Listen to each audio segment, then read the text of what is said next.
Hi guys. So in today's video, I want to talk about overthinking. I know this is huge for a lot of us who have anxiety. We can't stop our brains from just spinning it's just go, go, go, and we can't fall asleep at night. And it just keeps going. And it's super frustrating. It's super stressful. It's hard to really get anything done. You worry about things that you really probably shouldn't even be worrying about. So let's talk about overthinking and let's get into like some tips on how to stop overthinking so that you can actually live your life without your mind just kind of spinning in circles. So, if you don't know who I am, my name is DeLorean, and I am an anxiety coach, and I help people, that are feeling really stressed out. I help them create more calm in their life so that they can live happier, calmer lives. So let's just dive right in. So overthinking, as you probably already know, is simply when your brain just thinks too much. It just keeps going. Your mind is stuck in this thought process that actually has just no end to it, which that's kind of a key to keep in mind, that when you're overthinking, your mind just keeps going around and around and around in circles instead of coming to a conclusion or coming to a solution. And the thing is, everybody overthinks from time to time. It's like it's normal to overthink things. As a matter of fact, if you didn't think things through or even have a bit of overthinking, then you probably wouldn't be moving forward really at all in life. So keep in mind that overthinking is a little bit normal. However, those of us who are professional overthinkers, our overthinking gets stuck, and again, like in this loop of just thinking of the same things over and over and over again.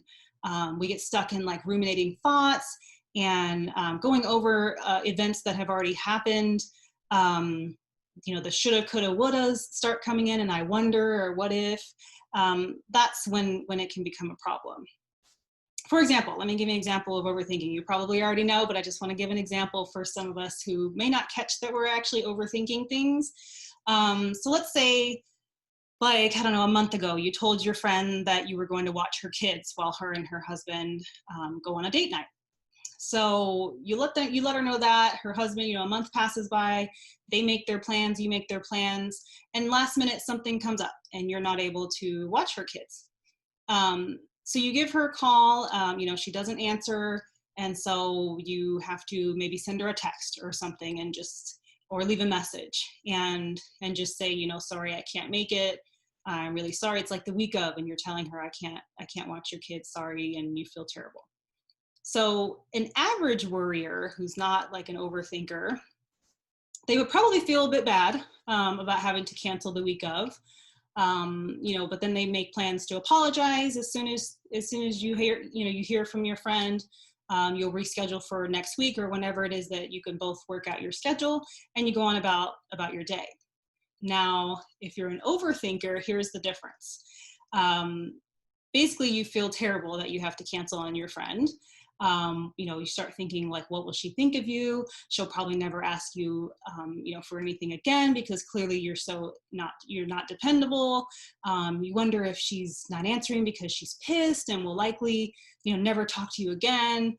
Because really, like, how could you just cancel on her like that? Like, her husband and her had planned this date night. That's a much needed date night, and you're just such a terrible person for canceling on her. And, she could possibly be like one of your few friends, and like, what if she never speaks to you again, and how terrible you will feel if you don't have this friend anymore, and what are you going to do? And, or then you can start thinking, what if she's not answering because something happened to her? Is she okay? Did she get in a car accident?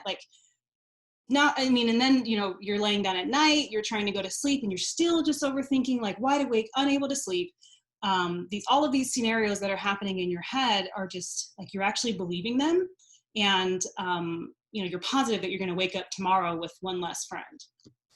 So can you kind of tell the difference between somebody who feels bad that they have to cancel on their friend, but versus someone who is an overthinker that just blows it way out of proportion and just like their mind just starts spinning in this circle.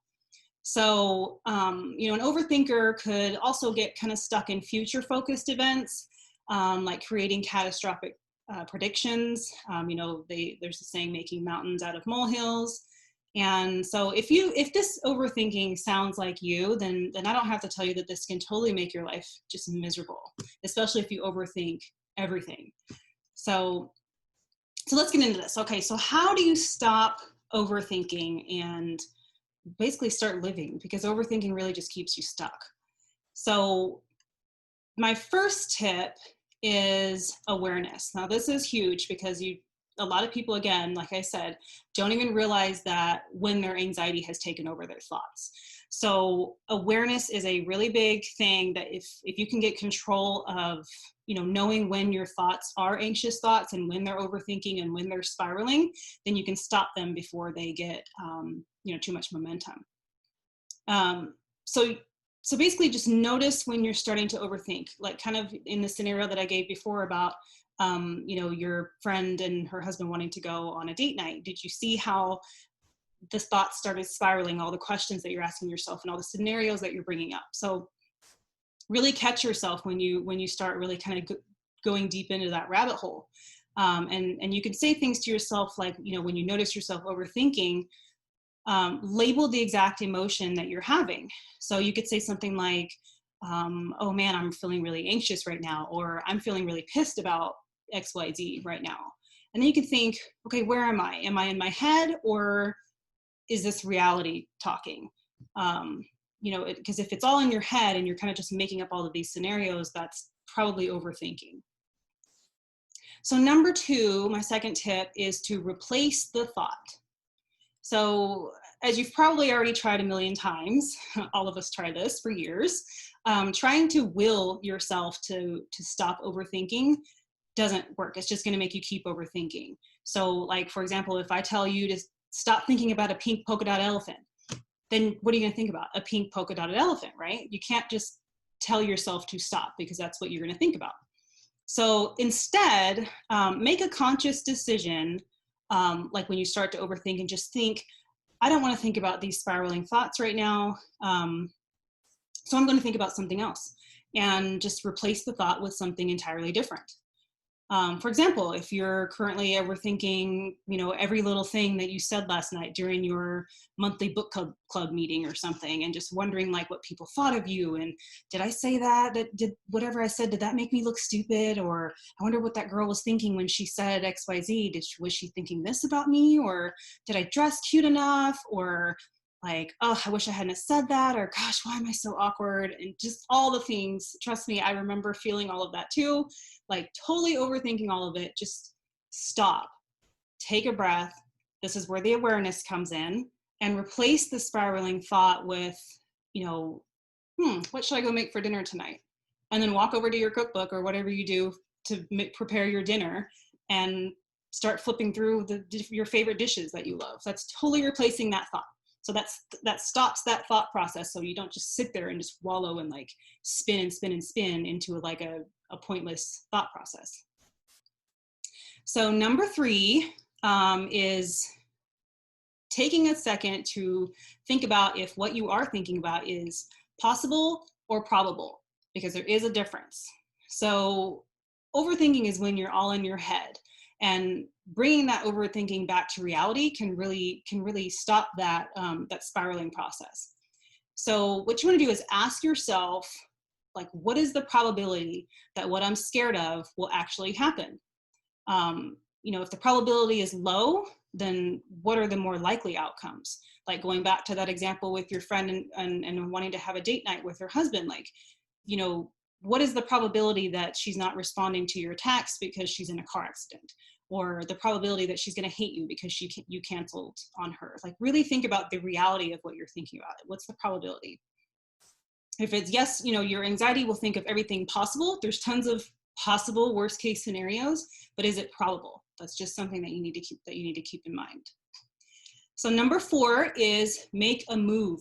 So like I said, overthinking is a spinning thought process, just spinning, spiraling thoughts. However, thinking about something until you're blue in the face is not going to solve anything. It's just going to keep your face blue. So, if you're overthinking a problem that you replay over and over again in your head, then make a plan to solve the problem. Because talking about that problem over and over again is not going to get you anywhere. As a matter of fact, it's just going to keep your brain talking about the same thing over and over again until you solve it. So, for example, like if your current relationship sucks with your partner, instead of saying, I feel so stuck in this relationship, and then just sitting for days, years, days, months, years, thinking about how much your relationship sucks, and, having those spiraling thoughts of how everything is just horrible and, oh, this is not what I want for my life, and, overthinking all of it. Say to yourself instead, like, I want a relationship where I feel loved and supported and I can give my love and support, and then make a plan together with your partner to create the relationship you both want, or make a plan to leave the relationship if that's what you need to do. So the point is, make a plan, make a move, do something to solve whatever the problem is that you're overthinking. Number 5 is process your thoughts out loud. Thoughts swirling around in your head kind of need a place to go. Again, they just keep spinning in circles, which is pointless. They just keep going around and around, and that's going to drive you insane. I'm sure you've already felt that before. So find a constructive way to process your thoughts. That could be, a lot of people write in journals. They write in their journal before bed. They write in journal in the morning when they wake up. You can type it out in an online notebook, which is what I do.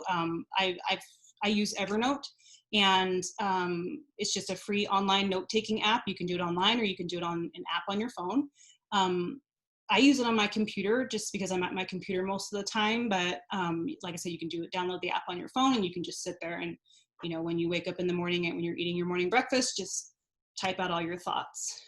For me, handwriting in a journal, I used to do that for years and years in my teens and in my 20s, and then just, I don't know, once I hit my 30s, my life just got busier maybe, and I just don't really have, I don't like sitting and writing. So I think part of it also is that my mind is thinking so fast that, my hand can't keep up with my thoughts. So, and my fingers can, when I can type faster than what I can write. So that's what works for me. Also, another way to process your thoughts is to talk it out. I know for me, talking things out with somebody, I guess just hearing what I'm saying really helps me to process it. Even if the other person doesn't say anything, just talking it out where you can actually hear your thoughts instead of hearing them in your mind. It really does help. Number 6 is to connect with your present. And I'm sure you've heard this before, like get really into your present living, because those of us with anxiety, we tend to live in the past or the future, and we forget all about the present. So when you notice your present and everything around you, you spend less time stuck in your head, which is what overthinking and those spiraling thoughts are. So of course, the issues that you might be thinking of, they likely won't just go away. And when I say just redirect your thoughts, I'm not telling you to ignore your thoughts. It's not going to go away. But present thinking will give your mind kind of a break so that you can come back to the issue with a clear problem solving focus versus like the focus of just spiraling and worry and, oh my God, what if, and all that. So if you can just give yourself a second to get present, then that can give your mind like a mental break so that you can calm down a second and be able to focus. So as an anxiety life coach, I work one-on-one with clients, and I always teach people the 5 senses grounding technique. I've talked about it on my blog on silverjasmine.com. And this grounding technique, it's so easy to do. You can do it anywhere. You can do it, if you're at work, you can do it anywhere. And I use it myself, and it really does work.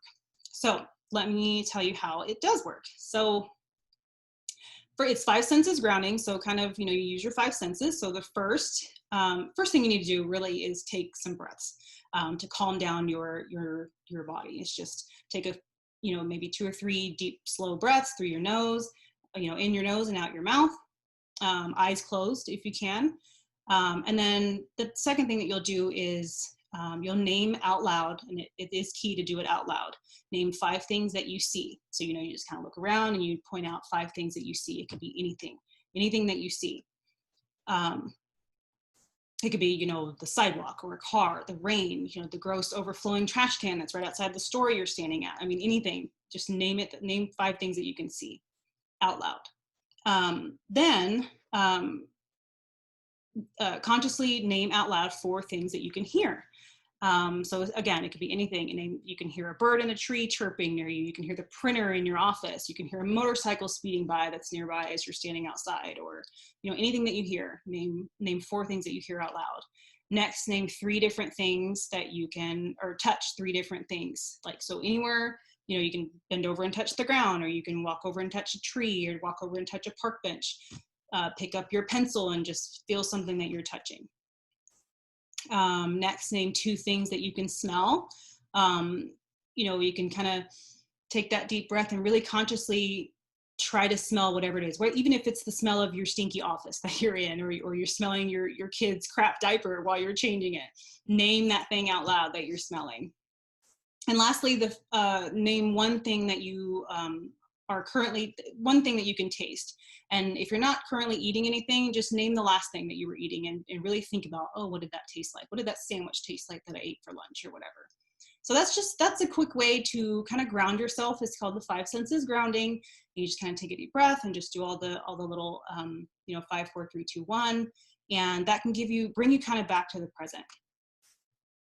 So that's all my tips for today. And I just want you to know that you do have the power to control your emotional reactions to your thoughts. Now, we'll always have thoughts. We're human. Our brain is always, going. We will always have thoughts popping into our head, but it's what you choose. You have the power to choose where you let those thoughts lead you. So that's something to really keep in mind with, awareness, redirection, practice present living.